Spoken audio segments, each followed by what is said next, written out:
Welcome everyone to our open house Pharmaceutics Lab demonstration.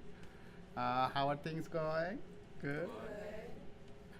So what we're going to do today is talk briefly about definition of compounding. What is compounding? So compounding, and this is one of the compounding labs that we are in. So compounding is mixing of two or more components into a drug product mixture. Drug product. And what are the various types of drug products that we have, like tablets, capsules, emulsion, suspensions, molded tablets, lollipops? All these are various drug products that we make, and compounding those is essentially termed as, or mixing those, making a drug product is essentially termed as pharmaceutical compounding.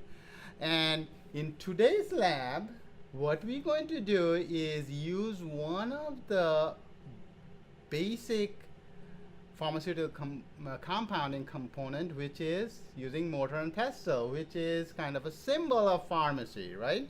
So using mortar and pestle and doing a very simple experiment, we're going to demonstrate how pharmaceutical compounding is done. Okay.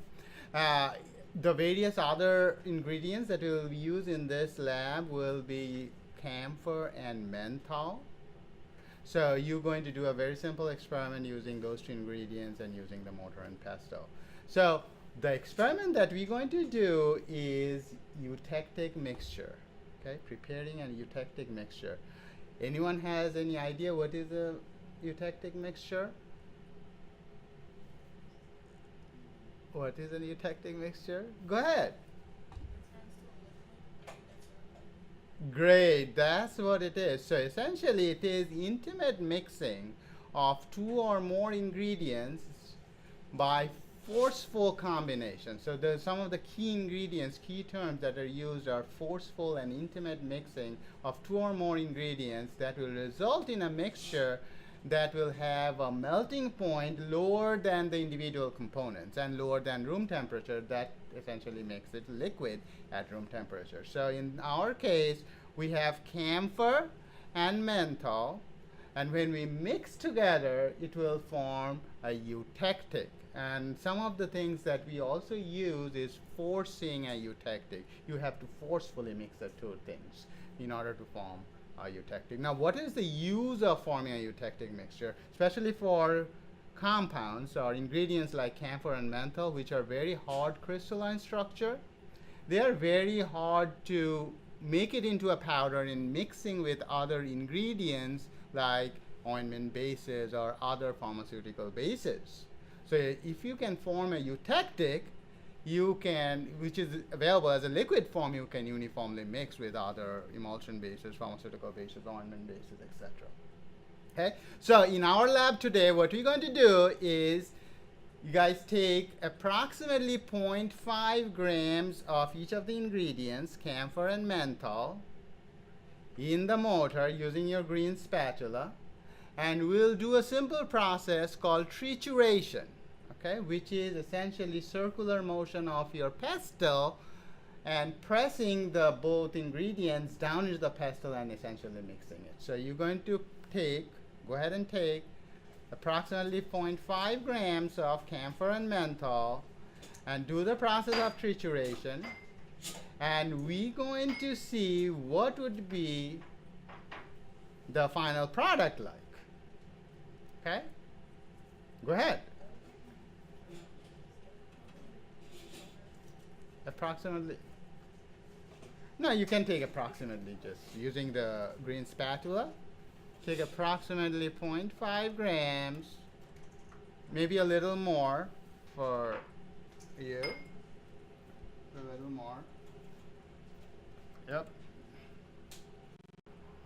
So remember, eutectics has to be forcefully mixed. So you have to make an intimate mixture by forceful trituration of the two ingredients.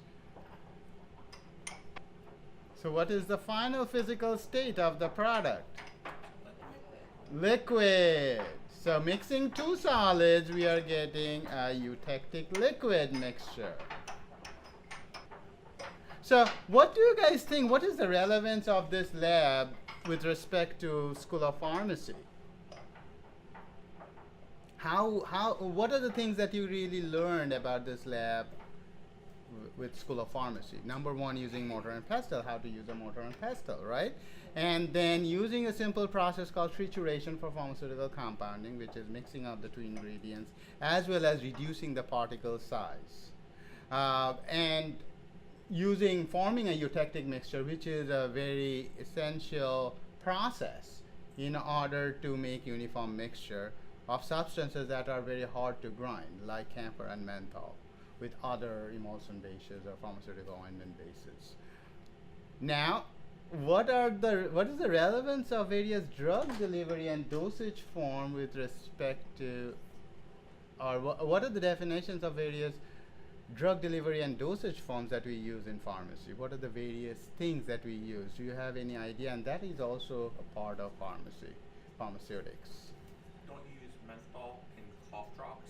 We do. So we do a lot of, we use a lot of this. One of the popular uses of this product is in Vicks VapoRub.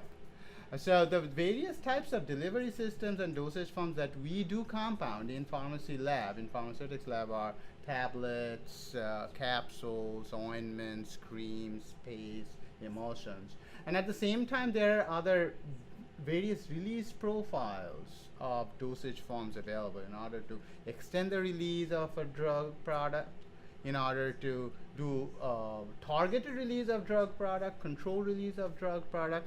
These are essentially done in order to enhance the bioavailability of the product, in order to improve the stability of the product, in order to serve our special populations like geriatric and pediatric patients, and various other reasons like increasing patient compliance, reducing the frequency of administration from say 3 times a day to once a week or once a month or once a year. So did you guys get an understanding of what are the various things done in pharmaceutical compounding? Any questions you have? No questions? Great students.